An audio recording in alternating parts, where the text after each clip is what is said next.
আসসালামু আলাইকুম, কেমন আছেন আপনারা সবাই? আজকে হলো আমি আমার আম্মুর বাসায় আসলাম রাতের বেলা। তো আম্মুর বাসায় আসলাম কারণ হলো আম্মু হলো পরোটা খাওয়ার দাওয়াত দিয়েছে, আসলে শাহী পরোটা আর হলো নেহারি খাওয়ার দাওয়াত দিয়েছে। তো হলো আমরা চলে আসলাম।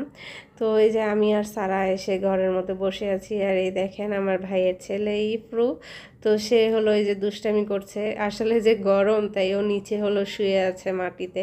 তো তাদেরকে বললাম যে একটু ভিডিও করছি, ভালো মতো থাকো। আর এই দেখেন দুষ্টামি শুরু করে দিছে। তো বাসায় আসার পর দেখি যে আম্মু হলো সব কিছু রেডি করেই ফেলছে। তো নেহারি রান্না তো আগেই করছে। আর এই যে শাহী পরোটা, এটা হলো পেঁচায় পেঁচায় এই পরোটা হলো আর আসলে করে। আর এই মানে আটার যে ডোটা করে এটা হলো অন্য রকমভাবে করে, কিভাবে জানি সেটার ভিডিও আসলে আমি করতে পারিনি, যেহেতু আম্মু আগে এগুলো বানায় রাখছে, খালি হচ্ছে পেঁচায় আর কি বেলতেছে।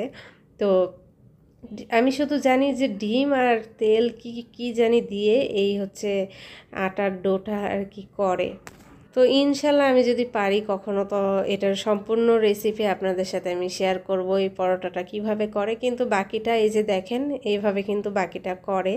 এই যে এইভাবে আম্মু হলো বেলে নিল, তারপরে এখন কি করবে দেখেন, আপনারা দেখতেই থাকেন আর আমি একটু কথা বলতেই থাকি আপনাদের সাথে। আমাদের বাসায় কিন্তু আমার আব্বু আগে হলো নেহারির পা হচ্ছে শুধু কুরবানিতে যে পাগুলো পেত সেটা না, আমার আব্বু হলো বাজার থেকেও কিন্তু গরুর পা হলো কিনে আনতো। তো সেগুলো দিয়ে হচ্ছে নেহারি আর এই যে এই শাহী পরোটাটা খেতে কিন্তু অনেক পছন্দ করতো আমার আব্বু আর আমাদের বাসার হলো সকলেই।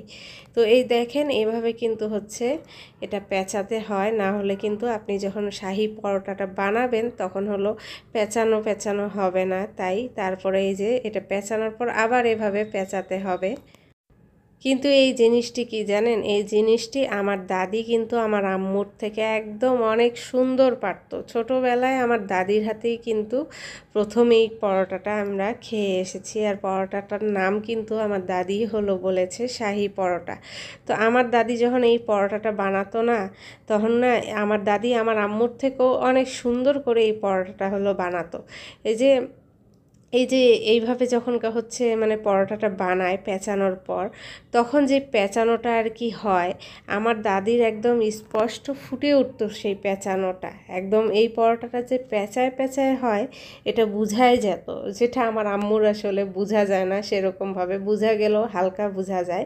কিন্তু আমার দাদির হলো সেটা একদম স্পষ্ট বোঝাই যেত যে এটা হচ্ছে পেঁচানো পরোটা, মানে শাহী পরোটা। আর এখনকার আটাগুলো কিন্তু ময়দার মতো, সেজন্য কিন্তু এই জিনিসটা ভালো হচ্ছে না। আর এই পরোটাটা বানাতে গেলে কিন্তু আটা দিয়ে বানাতে হবে, ময়দা দিয়ে বানানো যাবে না। ময়দা দিয়ে বানালে কিন্তু এই যে আম্মু যেরকম বানাচ্ছে সেরকম হবে, আসলে এটা লম্বা হতে চাবে না তখন। আর আম্মু আটা দিয়েই বানাচ্ছে, কিন্তু এখনকার আটাগুলো না একদম হচ্ছে ময়দার মতো, তাই হলো এরকম হচ্ছে। কিন্তু পরোটাটা খেতে কিন্তু অনেক মজা, নেহারি দিয়ে, বিশেষ করে নেহারি দিয়ে এই পরোটাটা খেতে অনেক মজা। তো এই তো সারার বাবা, আমি আর সারা হলো তিনজনে খাচ্ছি। তো আমার ভাই এরা তাদের ঘরে হচ্ছে খাচ্ছে, তারপর আমার ছোট ভাইটা আগেই খেয়েছে। তো আমরা যেহেতু পরে এসেছি তাই হলো খাচ্ছি। নেহারির সাথে হলো ডিম ভাজা আর ভুড়িও দিয়েছিল। আসলে এই পরোটা নেহারির সাথে খেতেই ভালো লাগে, এই পরোটার সাথে নেহারি ছাড়া আর কোনো কিছুরই দরকার নেই। আমাদের বাসায় শাহী পরোটা দিয়ে নেহারি খেতে সবাই অনেক পছন্দ করে, আমাদেরও অনেক ভালো লাগে আর অনেক মজা হয়েছিল পরোটা আর নেহারিটা। তো এই তো আজকের ভিডিওটি এই পর্যন্তই, সবাই ভালো থাকবেন, আল্লাহ হাফেজ।